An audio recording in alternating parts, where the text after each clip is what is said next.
We must support the victims of crime. I have ordered the Department of Homeland Security to create an office to serve American victims. The office is called VOICE, Victims of Immigration Crime Engagement. We are providing a voice to those who have been ignored by our media and silenced by special interests. All right, that was President Trump last night addressing a joint session of Congress. Here with reaction, author of the New York Times bestseller, In Trump We Trust, E Pluribus Awesome, Ann Coulter. You love that moment. They were hissing. I think we got our ad for 2018, 2020, 2020. What is so great about that is it is the Democrats' natural reaction to hearing about the American victims of illegal immigrant crime. They didn't have time to think. They just think, oh, screw those Americans. They probably deserved it. No, they immediately, automatically take the side of the illegal immigrant criminal. It was an astonishing, revealing moment right there. And I don't think they're showing that on the other networks. No, they want to pretend it didn't happen. And the president mentioned a couple of instances last night. I did a town hall with Donald Trump, then candidate Trump, with mothers whose sons were murdered by illegal immigrants. Right. Nobody seems to ever want to talk about that part. Right, and it's worth pointing out also, because everyone is lying about this, everything he said in that speech last night, he has been saying for 18 months or however long since he came down the escalator and talked about Mexico sending rapists and drug dealers. Nothing was new in that. And this idea that, oh, suddenly he looks like a president. No, this is I mean, saying he's putting America first. He's not running to be president of the world, president of the United States of America. What would you say, he says to the Democrats, to the American family that's lost jobs, family members, income, because we refuse to enforce our immigration laws? He's been saying this every speech. Where have you people been?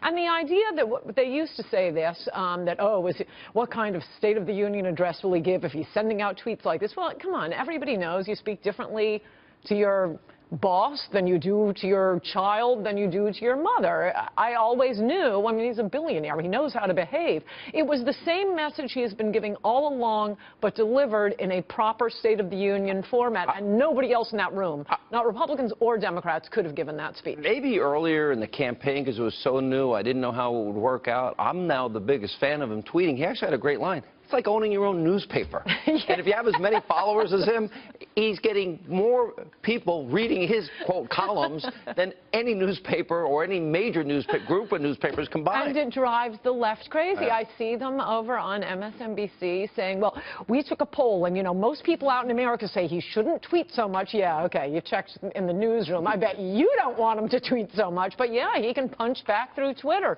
And it's fun and it's funny, and I actually do really like him doing that.